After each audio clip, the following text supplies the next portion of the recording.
You know, if you told me like 2 years ago that Boruto manga would end up being like this epic, I would have been like, what the heck are you guys on about? But man, chapter 50 really made Boruto, the entire manga, so much more worthwhile, and I don't regret reading it at all.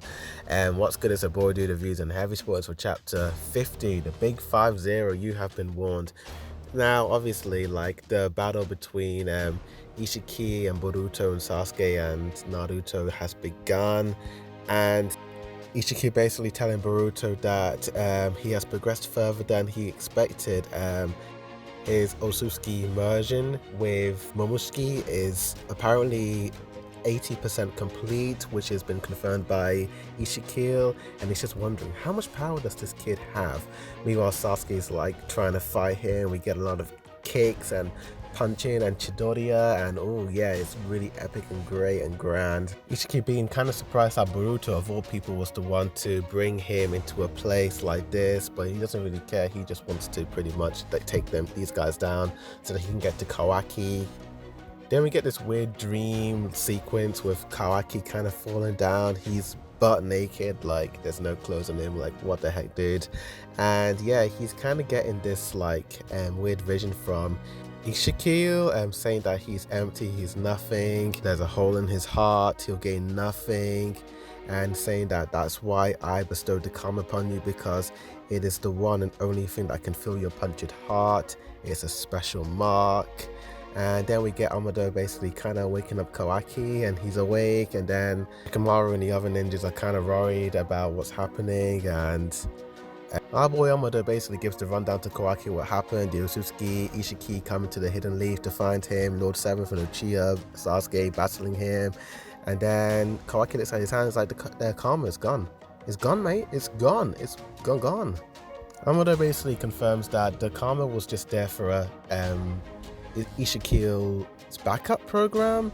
It was basically like a little backup for Isshiki in case something went wrong, but now it was only there to allow him to be resurrected, and now that he's resurrected, all karma gets deleted, and that's why he is basically karma free. Shikamaru saying that he's free as a bird, like the wings of freedom, like Eren Yeager. Kawaki is Eren, oh my gosh, plot twist, I'm kidding.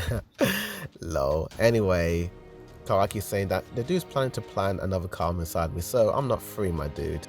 I'm still a target, man. We kind of cut back to Naruto with double Rasengan and Naruto looking badass, and all these shots of Naruto look so cool and amazing. Like Naruto is just flying and just soaring and just he looks so cool, man. Even Boruto looks pretty, you know, like even Boruto is kind of like cheering at Naruto, and he's kind of amazed by how cool Naruto is because he's a cool dude, my dude. But then obviously Ishiki's getting the upper hand. Naruto and his shadow clones attack him. 1, 2, 3, and then he kind of Isshiki does a little special jutsu, and he got these weird 6 boxes. I don't know what they are exactly, but they've kind of like trapped Sasuke, and he's just, you know, trying to, I think he's just kind of blocking Sasuke from getting to him in a way.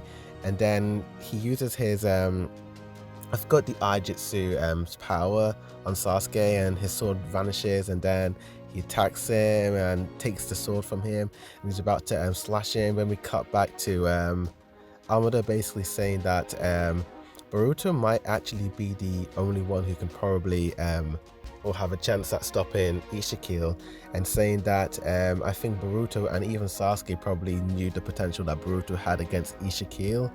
And yeah, and then Boruto kind of confirms it, and he kind of knew it all this time that apparently Isshiki can't actually kill Boruto.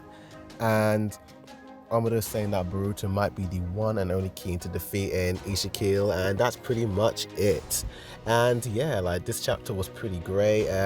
It was a little shorter than I expected. I mean, we got a lot of cool like development and more like information from like what Isshiki can and can't do in a way. And yeah, it looks like Bruce is gonna get the slash on his forehead in the next chapter, because he's got Sasuke's sword, and he's probably gonna cut him, and then he's gonna take Sasuke's sword. But yeah, I mean, Boruto's already destroyed an Otsutsuki before. I mean, he killed Momoshiki back in like God knows when.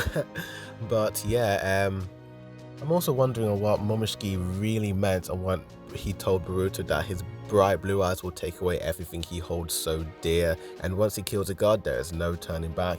And yeah, it looks like we're gonna come to this really dark time skip with older Boruto and him looking kinda old badass, but he doesn't look like your typical hero. He kind of looks like a very anti-villain type of dude in that flash forward. But I really don't want another Naruto and Kurama buddy friendship where Naruto is best friends with the demon inside of him and he uses that power on his own, when Boruto's going to be best friends with Momoshiki. They're going to be having a tea party, they're going to be going to McDonald's every Friday night. Like, I don't want that, man.